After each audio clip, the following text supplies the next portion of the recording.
let's see if we get a little bit more practice and intuition of what cross products are all about. So in the last example, we took A cross B. Let's see what happens when we take B cross A.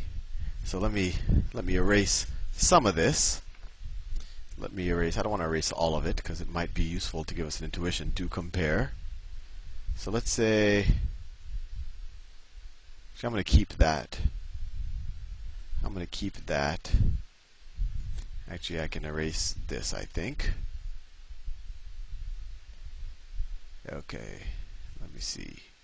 Okay, so these, the things I have drawn here, this was A cross B. Let me cordon it off so that you don't get confused. So that was me using the right-hand rule when I tried to do A cross B.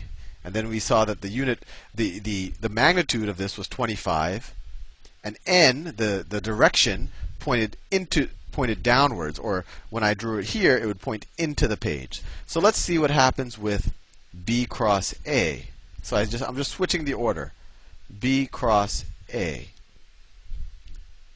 Well, the magnitude is going to be the same thing, right? Because I'm still going to take the magnitude of B times the magnitude of A times the sine of the angle between them, which was, well, it was pi over 6 radians, and then times some unit vector n.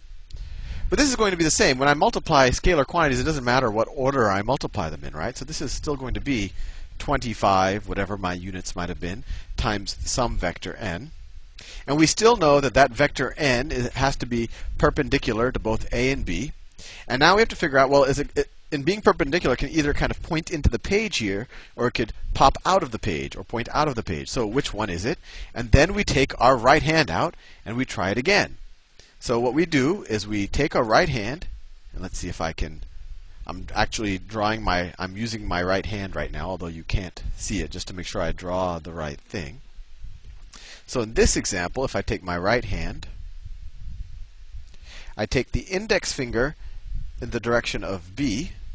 I take my middle finger in the direction of A, so my middle finger is going to look something like that, right? And then I have 2 leftover fingers there.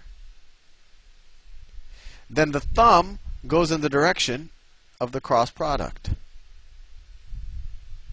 right? Because your thumb has a right angle right there. That's the right angle of your thumb. So in this example, if this is, that's the direction of A, this is the direction of B, and we're doing B cross A. That's why B gets your index finger. The index finger gets the first term, your middle finger gets the second term, and the thumb gets the direction of the cross product. So in this example, the direction of the cross product is upwards. Or in this, when we're drawing it in 2 dimensions right here, the cross product would actually pop out of the page for B cross A. So I'll draw it over. It would be the circle with the dot. Or if I were to draw it analogous to this, so this is this right here. That was A cross B. And then B cross A is the exact same magnitude, but it goes in the other direction. That's B cross A.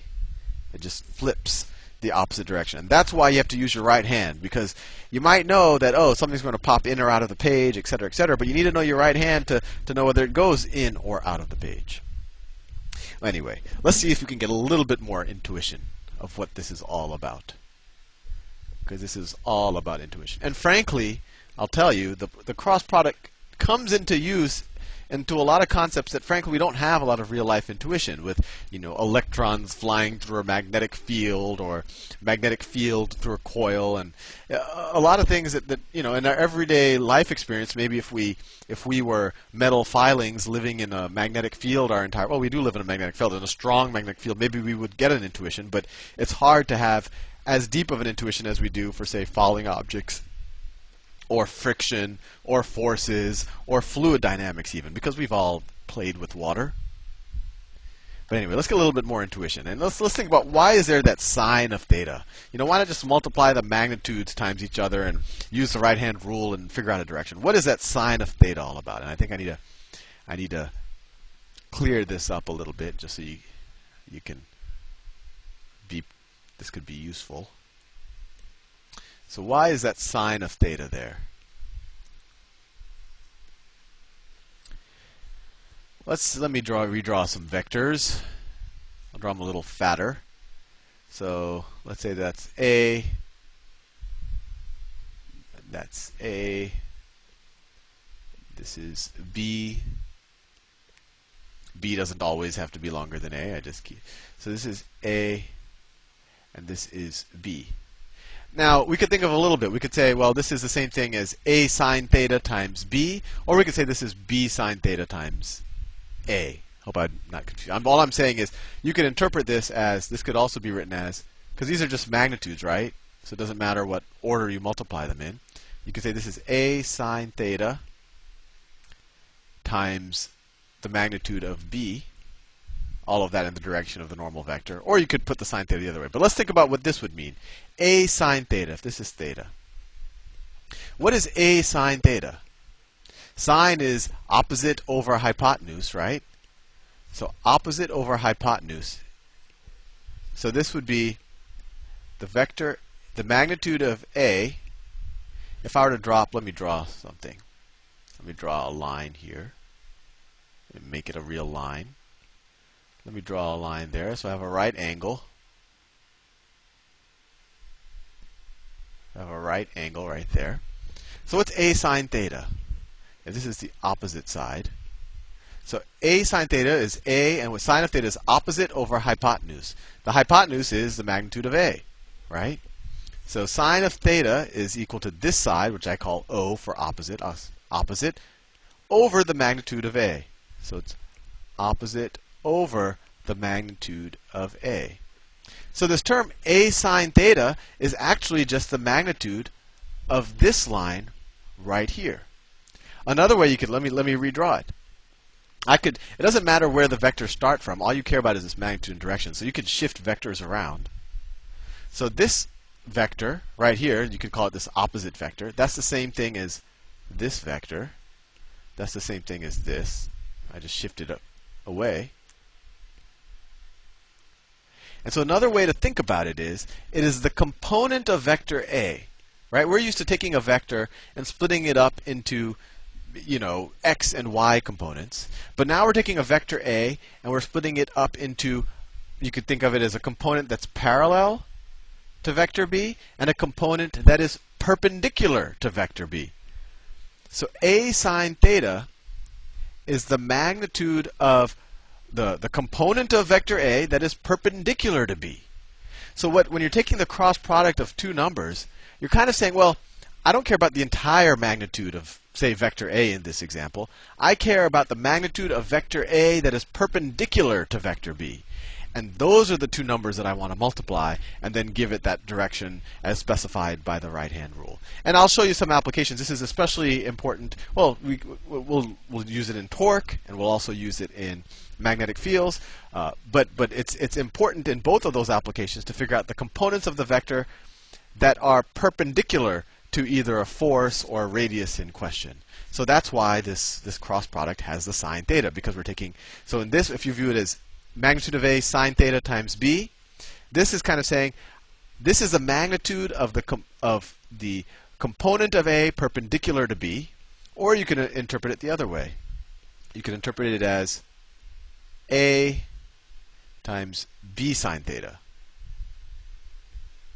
Right, I've put a parentheses here. And then you could view it the other way. You could say, well, B sine theta is the component of B that is perpendicular to A. Let me draw that just to hit the point home. So that's my A. That's my B.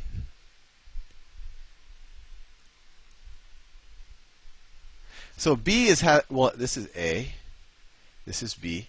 So B has some component of it that is perpendicular to A, and that is going to look something like, well, I've kind of run out of space. Let me draw it here. If that's A, that's B. The component of B that is perpendicular to A is going to look like this. I'll draw it in a different color. It's going to be perpendicular to A, and it's going to go that far. Right? And then you could go back to SOHCAHTOA and you could prove to yourself that the magnitude of this vector is b sine theta. So that is where the sine theta comes from. It makes sure that we're not just multiplying the vectors. It makes sure we're multiplying the components of the vectors that are perpendicular to each other to get a third vector that is perpendicular to both of them. And then, you know, the people who invented the cross product said, well, it's still ambiguous because it doesn't tell us there's always two vectors that's perpendicular to these two. One goes in, one goes out. They're in opposite directions, and that's where the right-hand rule comes in. They'll say, okay, well, we're just going to say a convention that you use your right hand, point it like a gun, make all your fingers perpendicular, and then you know what direction that vector points in. Anyway, hopefully you're not confused. Now I want you to watch the next video, and this is actually going to be some physics on electricity, magnetism, and torque, and that's essentially the applications of the cross product, and it'll give you a little bit more intuition of how to use it. See you soon.